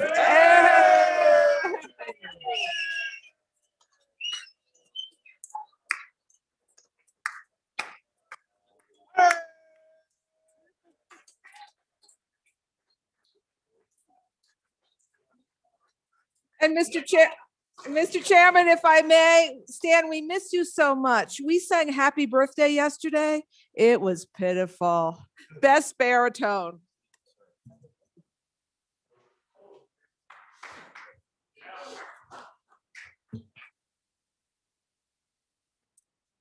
We do sure miss you, Representative Blake.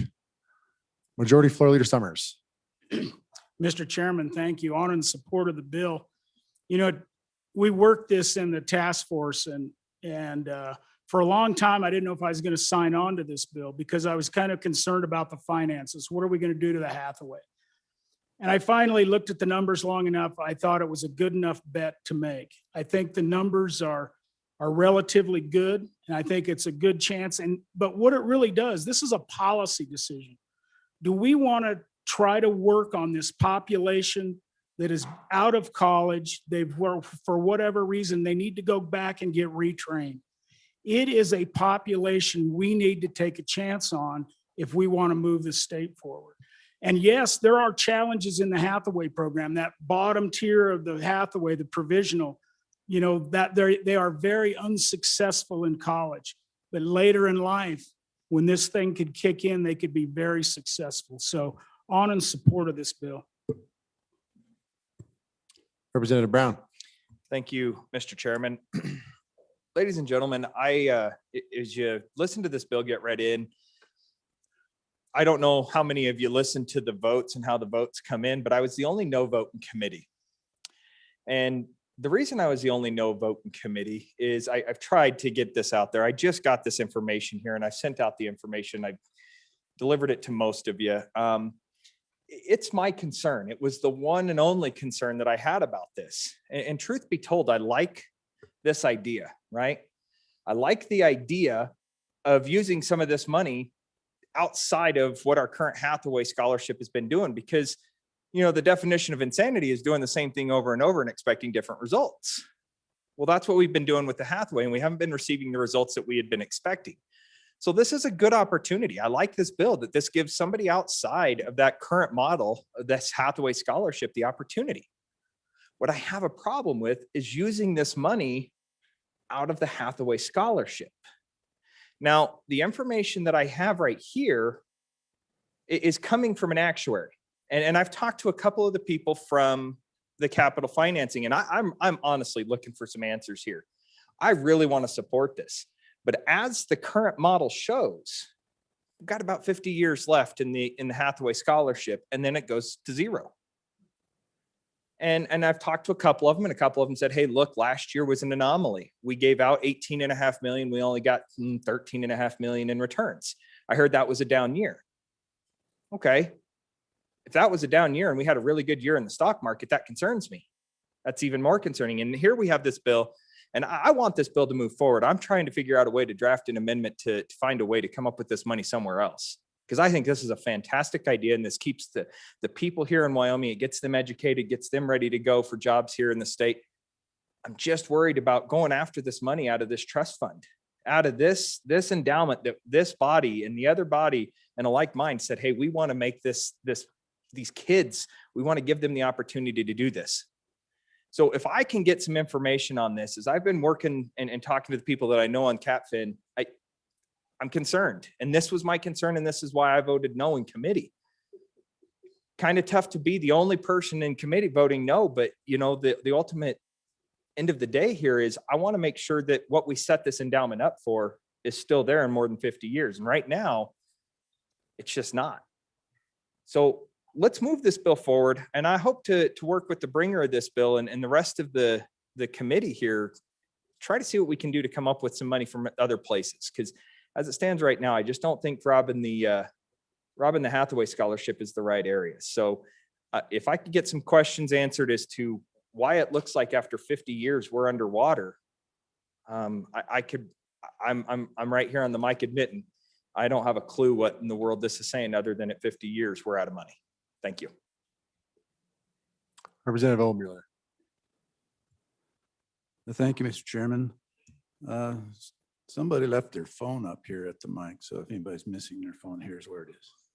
All right. I'm just looking at the handout that the good representative handed out on the Hathaway and the assumptions. And I'm curious about one assumption that shows the balance going to zero, and that is the inflation assumption of 3.5%. You know, the Fed tries to control that number at around 2%. And whenever they talk about quantitative easing, that's kind of their high watermark is around 2%. I think, you know, and their projections right now are lower than that. And interest rates are holding it close to zero. So that part of the assumption makes a big difference in this analysis. Just some food for thought.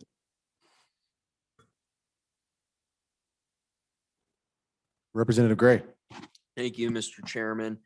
Urge a no vote on this bill, and it is ultimately a policy choice, but you have to think about what the consequences are and how this interacts with everything else our state is doing right now. And what I would say is that this is just, as two speakers ago said, this is creating another crisis down the line. It's $100 million from the Hathaway Endowment Fund to another endowment fund. So you're reducing the corpus of this fund, you're reducing the investment earnings, you're reducing the opportunity for this fund to reach its full potential to fund the Hathaway down the line. And what I would disagree with the speaker 2 times ago, and I do appreciate his no vote in committee, is that you can't amend this. You can't amend this because there's no free money. And I would pose to you that at this point in time, what we need to be doing as a state is protecting all the numerous programs created in the first decade and a half of this millennium, when the state had more money flowing in than they knew what to do with it. 400% increase in revenues in that period. I mean, I saw that slide the other day. I still can't believe that. 400% increase from that 95 to 2010 period. So a lot of new programs were created, and now we've got the main insolvency is school foundation program, but you also have all these other programs that down the line have fiscal issues. This is one of the ones that has fiscal issues down the line. And I think it's quicker than 50 years. I mean, that's when the thing is in crisis mode, but it's got bigger problems than 50 years from now. And I would pose to you that any amendment to this are dollars you're taking off the table to help our key insolvency, which is school foundation program. And I just don't think our state can afford to do that right now. And I understand what the bringer's trying to do, but I urge a no vote. Thank you. Chairwoman Wilson. Thank you, Mr. Chairman. On and in favor of the bill. And I wasn't going to talk. I was basically doing research on the subject matter, and I haven't finished my research to find numbers, but I want us to think about this. In a lot of our education programs, in some ways, sadly, we are funding expensive export programs. And we have a big issue with brain drain. That's the map that I've pulled up on my computer. If you wander by, they've color coded the states by percentage of students who leave the state once they're done with their education, go away for greater prospects elsewhere. And what I would suggest is when we funded the Hathaway, and it is a great and awesome program, but are we really spending all that money in the best way? This bill is focused on people who are 25 years old and older, which means they're here already. They've stayed here. They're in young adulthood. Maybe they're getting married, having children, they're working. They obviously have a commitment to stay here.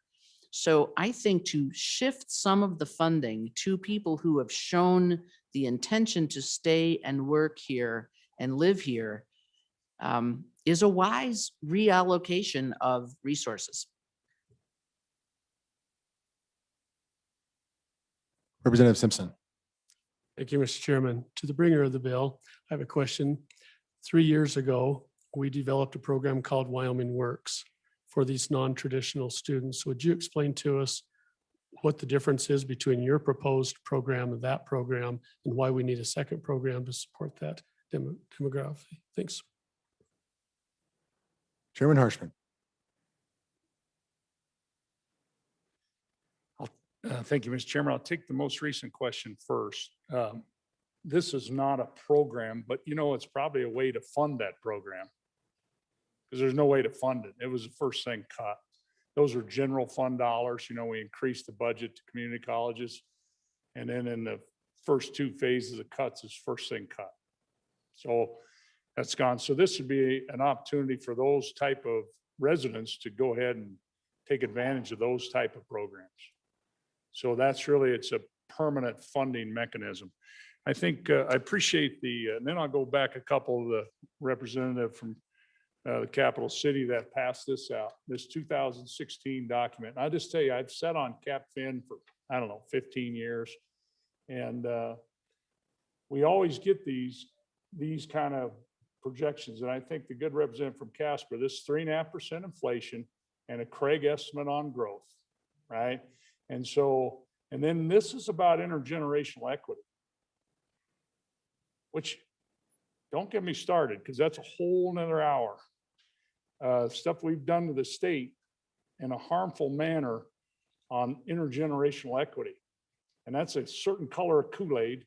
And unfortunately, I drank it, but I think I've gotten rid of all. But anyway, so I think that's what this is. You think the Hathaway is going to zero? I don't know, maybe a meteorite could hit us. Then we'd have bigger problems. So I think the answer is no.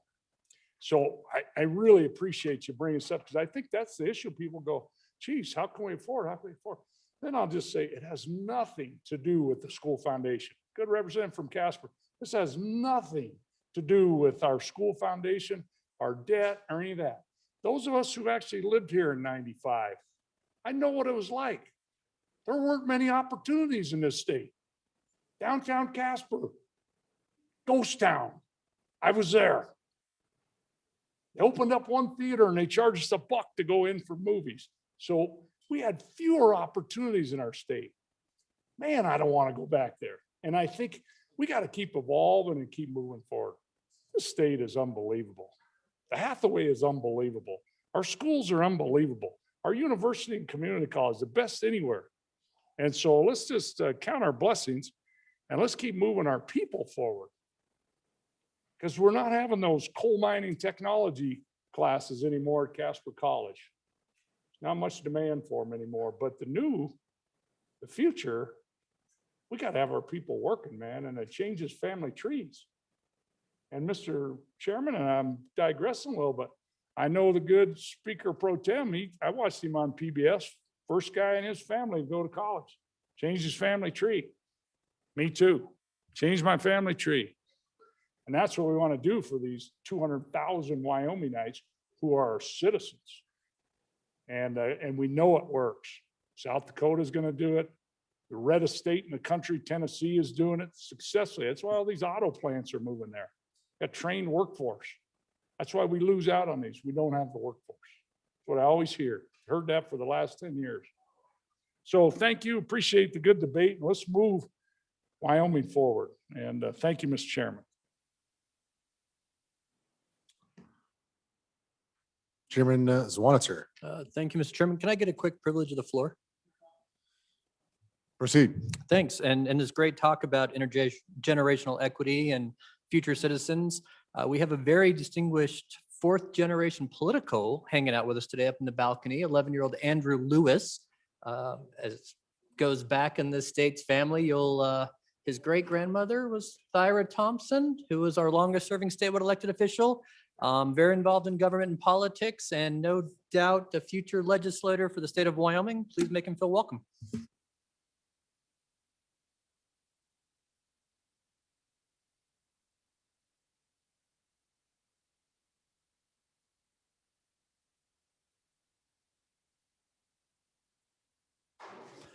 And Mr. Chairman, while I have the mic, can I speak on this bill too? Thank you, young man, for coming. We need more young people down here. It's lonely for me, I tell you. Chairman Zwanitzer. Hey, thank you, Mr. Chairman. I had this great speech, but the good chairwoman of Labor Health took it all. And she was totally correct, right?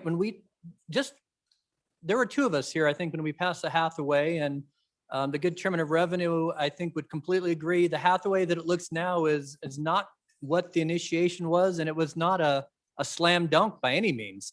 It was a long, hard fought by a couple of votes and a lot of conversation. And here we are 15 years later saying the Hathaway is the greatest thing since sliced bread. Kind of like the Permanent Mineral Trust Fund from 50 plus years ago. Super big fight. And here we are saying it was the best thing we've ever done. I love the Hathaway, but I will probably contend it is the worst return on investment for the state of Wyoming specifically that we have, because half of our population leaves the state. This is a demographic that's chosen to stay here. And if we invest in this program, the returns, I think, will be much more significant than the Hathaway until we figure out how to get more jobs in Wyoming and keep our kids here. These are people here. These are people who are going to have kids here. This is really the answer to how we move the state forward, is by educating the population who will stay in Wyoming. And as I've said many times, it's the same demographic, 24 to 50, that stays stagnant for the next 25 years. And so unless we educate them, we will continue to be a retirement state. And we have to take some significant steps this session to prevent that from happening and continue to get this working age demographic that not only is working age, but they're educated, right? So we continue to get the good job. So this is a slam dunk. I think it's a great bill and would strongly encourage its passage. Representative Schwartz. Thank you, Mr. Chairman. So following up on the previous speaker, I am a proponent of sliced bread and support it at all times. I just have a question of clarification for the bringer of the bill. We are statutorily creating a new corpus. And if this program proves to be less successful than anticipated, my assumption is we can statutorily uncreate it as well.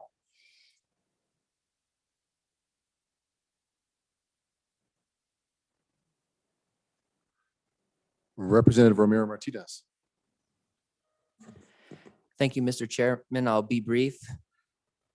I support this bill and the effort for the bringer of the bill, not only because I'm part of that demographic. I wanted to share an experience, and I do think this relates highly to my district. There's a lot of people in my district, age 24 and above, that need tool, that need retrain. Just a little personal story about me. Just 2 years ago, went to the community college just south of my district, tried to retool in the cyber world. I think there's a disconnect between our leadership and the leadership there. I think there's good conversation going on, but I think this fixes that gap. I just want to say on and for, outstanding. Representative Brown. Thank you, Mr. Chairman. So, ladies and gentlemen, I appreciate your indulgence in letting me completely come out here and just tell you that I know absolutely nothing other than what the picture tells me, right? So I appreciate the good representative from the center of the state going over the inflation process. I appreciate the sidebar conversation with the good representative from the really tall mountains, really helping me understand a little bit more of this piece of paper that I handed out. It really does help me. And that's, when you see something, 3-4 years ago, and you remember in your brain that this showed that it was going to be worth zero. Well, it's not actually that it's worth zero. And there's a lot of assumptions being drawn in there. And so I would just say that maybe we ought to be looking with Cap Fin and maybe the man who manages our money in the same capital here, that maybe we should look at a different actuary if we don't agree with what they're saying. That would be really helpful. But beyond that, I think this bill is fantastic. Okay. I really do think that the intent behind this bill is a good idea. I also believe 100% that we are not getting the returns that we are looking for or were looking for on the Hathaway. And I said this not too long ago, that I've been on the education committee for 5 years, and every year I've seen 3 to 4 different bills to fix or retool or mold the Hathaway to try to get exactly what we're looking for. And I would suggest that, if we keep doing the same thing over and over and we just keep trying to do little tweaks, maybe that's not what's good enough. Maybe we need to think outside the box, and that's exactly what this bill is doing. So I do appreciate the work that this subcommittee did. I remember when this subcommittee was created and brought forward. So I'd urge an aye vote. I'm far more confident and more comfortable voting for this than I was, 2 days ago in committee, and even 20 minutes ago on the floor. So I'd urge an aye vote. Let's move this forward. Thank you. Minority Floor Leader Connolly. Thank you, Mr. Chair. And just to add on and in favor, I too have the same kind of questions as the good accountant from the middle of the state. A quick Google will show that inflation rates over the past 20 years hover much more closer to 2.1, 2.2%. So you have to look at inputs when you look at a 50-year projection going out. But also the time to do this is right now. Not a year from now, not 5 years from now. Just think about what happened over the past year. We had the highest unemployment rate that we have seen in decades. People are thinking about what's next. Going back to school, that could and should be an option. Not only that, our university and community colleges pivoted in order to be able to offer degree programs online. So the time we have the money, the time to do it is now. On and in favor.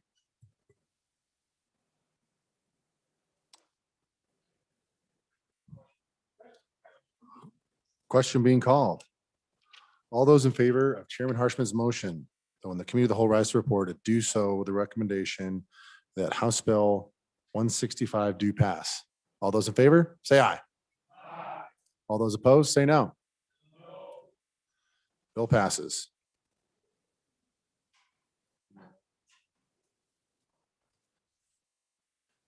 Next bill for our consideration is House Bill 164. The reading clerk will read the bill. House Bill 164, sponsored by Representative Schwartz. Grand Teton National Park, transfer of state lands, an act relating to state lands. Mr. Speaker, Committee Number 2 Appropriations, to whom was referred House Bill 164, Grand Teton National Park, transfer of state lands. Respectful report, same back to the House with a recommendation that do pass with the following amendments. Ayes, Representatives Nicholas, Schwartz, Simpson, Stith, Walters. Noes, Representatives Kenner and Larson Lloyd. Representative Nicholas, Chairman.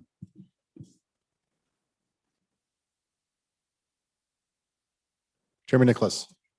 Thank you, Mr. Chairman. I move when the committee whole rise and report, it does so with a recommendation that House Bill 164 do pass, and I turn the explanation of the bill as well as the standing committee amendment over to the good representative from Teton County.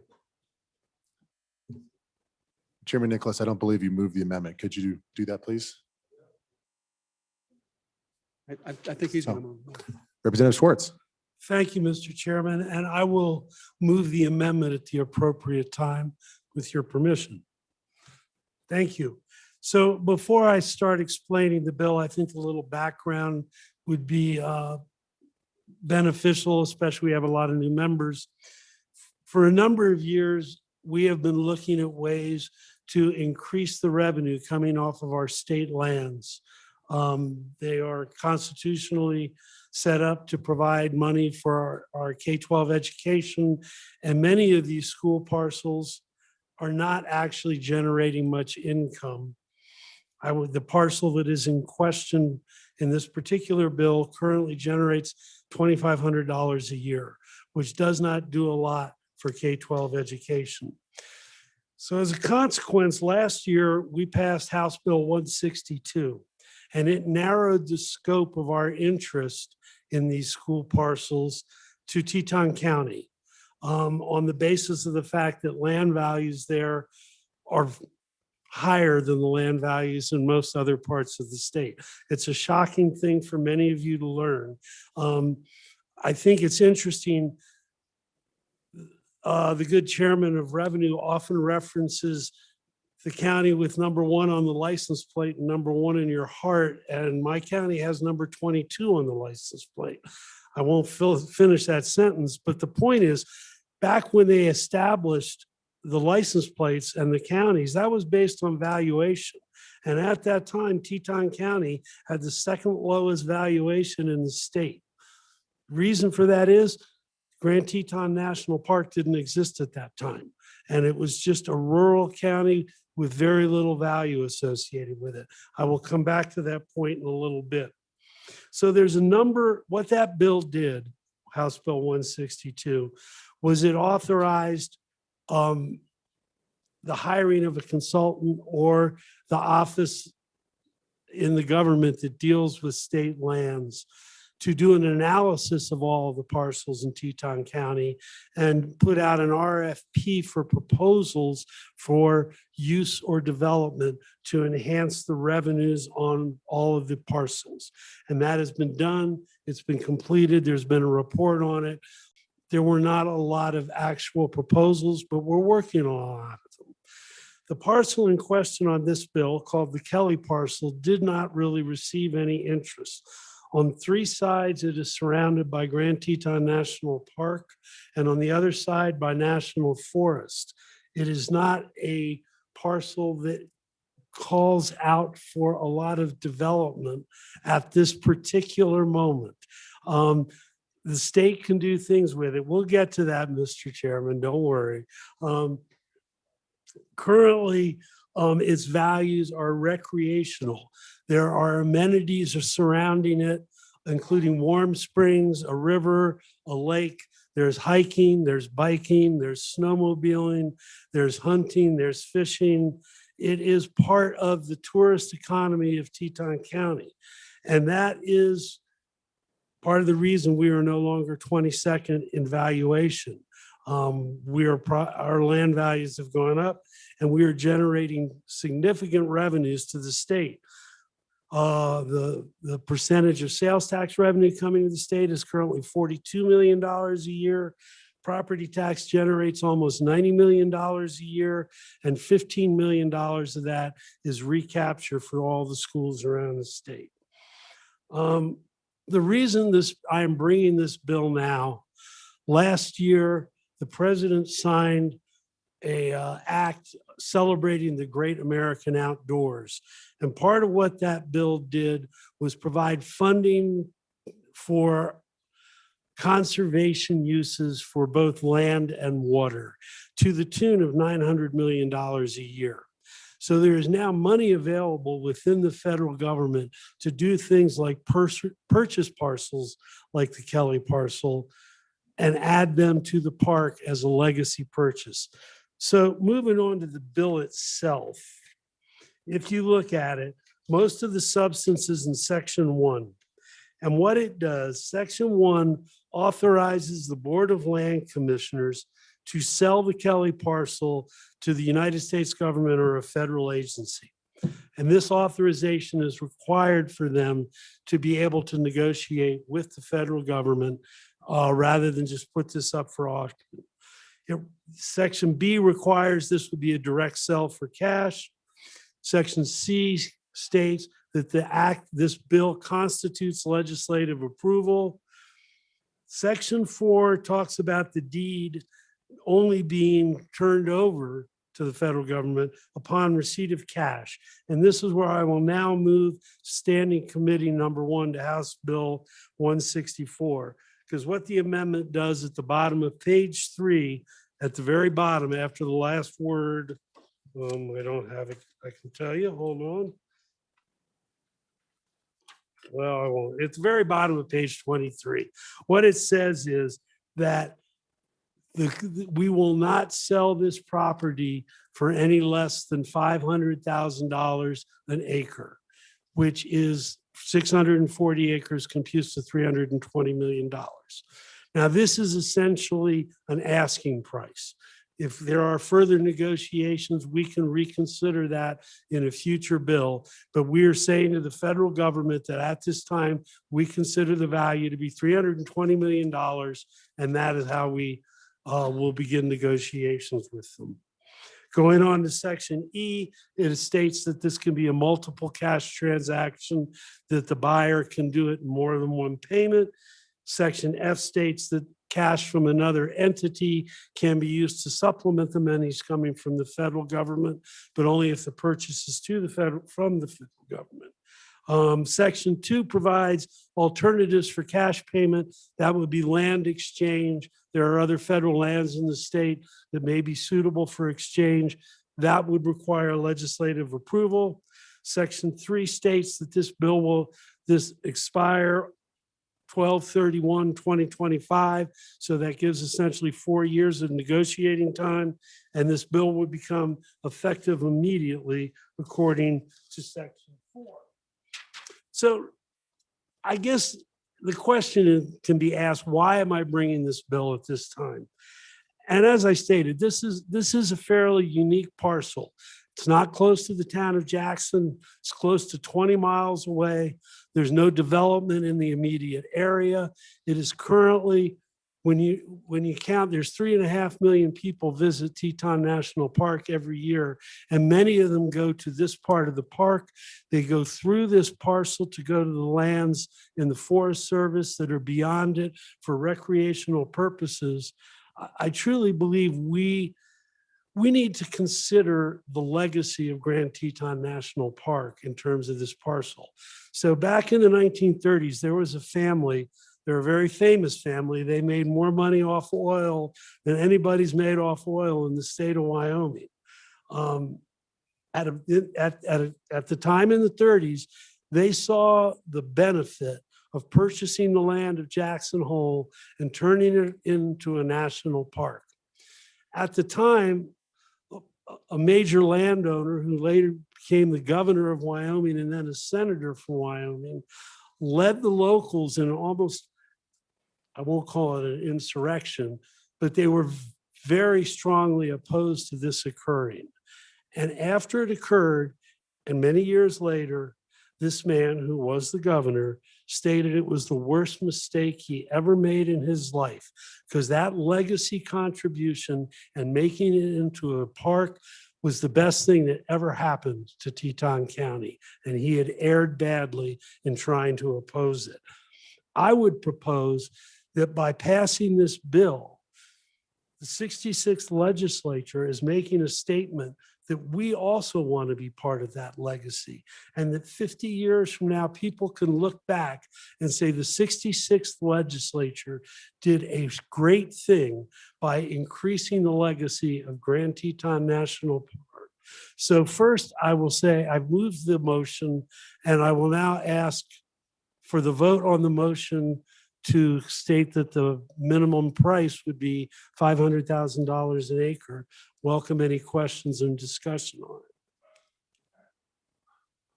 Question being called. All those in favor of standing committee amendment number 1 to House Bill 164, please say aye. All those opposed, say no. The amendment is adopted. We are back on the bill. Representative Schwartz. Thank you, Mr. Chairman. I have essentially concluded my remarks. I truly urge you to help support the legacy of Grand Teton National Park, as well as meeting our fiduciary responsibility to supporting K-12 education, and we'll welcome any questions.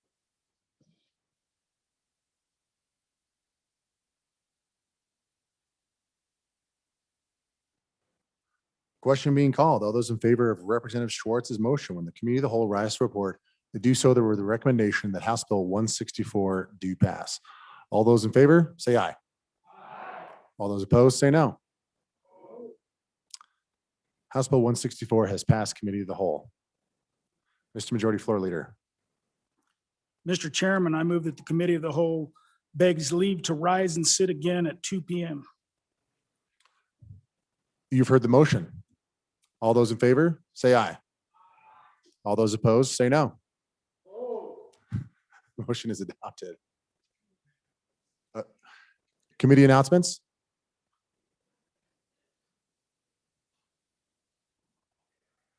Chairman Burkhart. Thank you, Mr. Chairman. Committee number 8, Transportation, will meet 5 minutes after adjournment to consider Senate File 3, Senate File 13, and Senate File 106.